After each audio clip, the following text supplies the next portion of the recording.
అజిత్ పవార్ మృతిపై రాజకీయ దుమారం, విమాన ప్రమాదంపై కాంగ్రెస్ శివసేన యూబీటీ అనుమానాలు, చివరి నిమిషంలో పైలట్ను మార్చడంపై ప్రతిపక్షాల ప్రశ్నలు, ఎన్సీపీ వర్గాల విలీనంపై ఒత్తిడి వల్లే ఇదంతా జరిగిందని ఆరోపణలు. మహారాష్ట్ర ఉప ముఖ్యమంత్రి అజిత్ పవార్ విమాన ప్రమాదం మృతి చెందిన ఘటన అనూహ్య మలుపు తీసుకుంది. ఇది కేవలం ప్రమాదం కాదని, దీని వెనుక కుట్ర దాగుందని చెప్పి మరి అందరూ మాట్లాడటం అయితే జరిగింది. మరి ప్రధానంగా చూసుకుంటే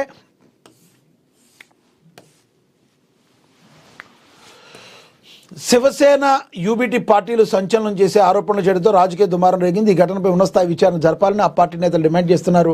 కాంగ్రెస్ నేత విజయ్ పడేటివార్ మాట్లాడుతూ మహారాష్ట్రలో 80% మంది ప్రజలు ఈ ఘటనపై అనుమానాలు వ్యక్తం చేస్తున్నారన్నారు. ప్రమాదానికి ముందు చివరి నిమిషంలో పైలట్ని ఎందుకు మార్చారు? విమానంలో 6 ప్రయాణికులు ఉన్నట్లు సమాచారం ఉంటే 5 మృతదేహాలు ఎందుకు లభించాయని తీవ్రమైన ప్రశ్నలు లేవనెత్తారు. కేవలం సిఐడి విచారణలో నిజాలు బయటకు రావని, నిష్పక్షపాత దర్యాప్తు జరపాలని ఆయన డిమాండ్ చేశారు. మరోవైపు శివసేన యూటీబీ నేత సంజయ్ రౌత్ కూడా ఇదే తరహా అనుమానాలు వ్యక్తం చేశారు. అజిత్ పవార్ తన వర్గాన్ని శరద్ పవార్ నేతృత్వంలో ఎన్సీపీ వర్గాన్ని తిరిగి ఏకం చేసేందుకు ప్రయత్నించారని, ఈ కారణంగానే మహాకూటంలో ఆయనపై తీవ్ర ఒత్తిడి వచ్చిందని ఆరోపించారు. ఇరిగేషన్ స్కామ్ ఫైళ్లను అడ్డు పెట్టుకుని బీజేపీ ఆయన బెదిరించిందన్నారు. పార్టీలోకి తిరిగి రావాలని నిర్ణయించుకున్న కొద్ది రోజులకే ఆయన మరణించడం మిస్టరీగా ఉందని, దీనిపై పూర్తి స్థాయి విచారణ జరపాలని రౌత్ డిమాండ్ చేశారు. ఈ ఆరోపణలను బీజేపీ తీవ్రంగా ఖండించింది. ఇవన్నీ నిరాధారమైనవని, ఒకరి మరణంపై రాజకీయ ప్రయోజనాలు పొందాలని చూడటం దారుణమని బీజేపీ ఎమ్మెల్సీ చిత్రవాగ్ విమర్శించారు. అజిత్ పవార్పై పాలక కూటమి నుంచి ఎలాంటి ఒత్తిడి లేదని ఆమె స్పష్టం చేశారు. కాగా అజిత్ పవార్ బీజేపీని వీడడానికి సిద్ధమైన కొద్ది రోజులకే ఈ ప్రమాదం జరిగిందంటూ పశ్చిమ బెంగాల్ ముఖ్యమంత్రి మమతా బెనర్జీ తొలుత అనుమానం వ్యక్తం చేశారు. దీన్ని రాజకీయం చేసే కోణంగా మీరైతే చేయొద్దు, దీన్ని రాజకీయం చేయాల్సిన అవసరం లేదని బీజేపీ అంటే లేదు మాకు అనుమానాలు ఉన్నాయని చెప్పి మరి మమతా బెనర్జీ కావచ్చు, కాంగ్రెస్ నేతలు కావచ్చు కొంతమంది మాట్లాడుతున్న పరిస్థితి. మీరేమనుకుంటున్నారు? మరి కమెంట్ బాక్స్ రూపంలో కమెంట్ చేయండి. ఇక అదేవిధంగా మా ఫోన్లు ట్యాపింగ్ చేసి మాపైనే కేసులు పెట్టారు. బీజేపీ నేతల ఫోన్లని కేసీఆర్ ప్రభుత్వంలో టార్గెట్ చేశారని బీజేపీ చీఫ్ రామచంద్రరావు తీవ్రంగా ఆరోపించారు. ఫోన్ ట్యాపింగ్ చేయాల్సిన అవసరం కేసీఆర్కి ఎందుకు వచ్చిందంటూ బీజేపీ చీఫ్ రామచంద్రరావు ఫైర్ అయ్యారు. తొలుత బీజేపీ నేతల ఫోన్లనే ట్యాపింగ్ చేశారని గుర్తు చేశారు. సేవ్ తెలంగాణ, ఓట్ బీజేపీ నినాదంతో ప్రజల్లోకి వెళ్తామని ఈ సందర్భంగా ఆయన స్పష్టం చేశారు. ప్రజలు ఆలోచించాలని, గత 2 పార్టీలకు అవకాశం ఇచ్చారని ఒకసారి బీజేపీ కూడా అవకాశం ఇవ్వండి అంటూ బీజేపీ చీఫ్ రామచంద్రరావు విజ్ఞప్తి చేశారు. రాష్ట్రంలో క్రైమ్ విపరీతంగా పెరిగిపోయిందంటూ ఆయన తీవ్ర ఆందోళన అయితే వ్యక్తం చేయడం అయితే జరిగింది. మా బీజేపీ వాళ్ళ కార్యకర్తలు, మా బీజేపీ నాయకులందరి ఫోన్లు కూడా కేసీఆర్ మరి ట్యాపింగ్ చేశారని తీవ్రంగా ఆరోపించారు రామచంద్రరావు.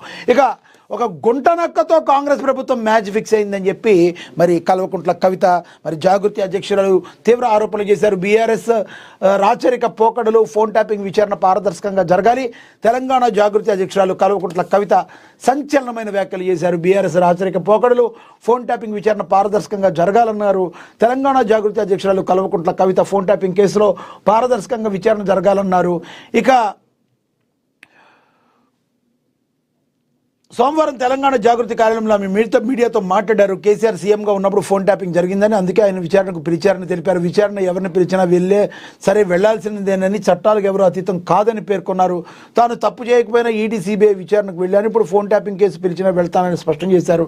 కానీ కేటీఆర్ మాత్రం కేసీఆర్ను అసలు విచారణకే పిలవద్దని అంటున్నారని, ఇలాంటి రాచరిక పోకడలు ఆలోచనలు మారకపోతే బీఆర్ఎస్ను ఎవరూ కాపాడలేరన్నారు.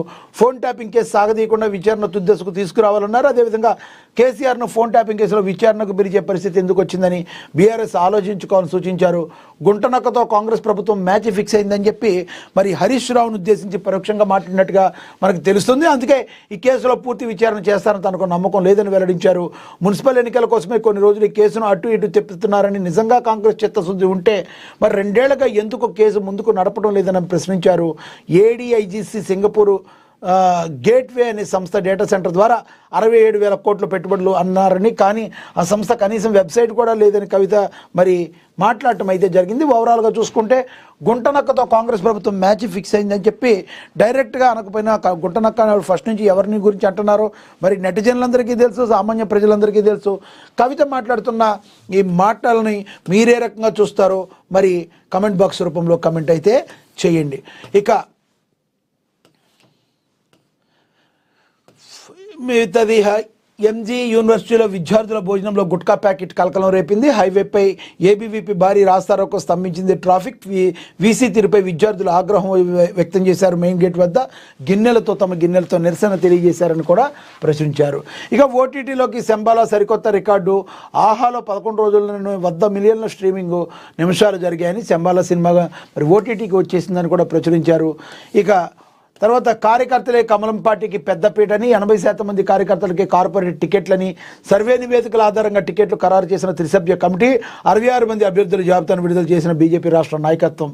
ఇక మా ఫోన్లు ట్యాపింగ్ చేసి మాపైనే కేసులు పెడతారా, లా అండ్ ఆర్డర్ పూర్తిగా విఫలమైందన్నారు. మరి తెలంగాణ మరి డ్రగ్కి ఎడిట్గా మారిపోయిందన్నారు. హిందూ దేవాలయాలపై దాడులు పెరుగుతున్నారు. చివరకు దేవాలయాల భూములు మరి రియల్ ఎస్టేట్ వ్యాపారంగా మారుతున్నాయని చెప్పారు. కాంగ్రెస్ ప్రభుత్వం కమిషన్ కాంట్రాక్ట్ కరప్షన్ ప్రభుత్వం అని అభివర్ణించారు.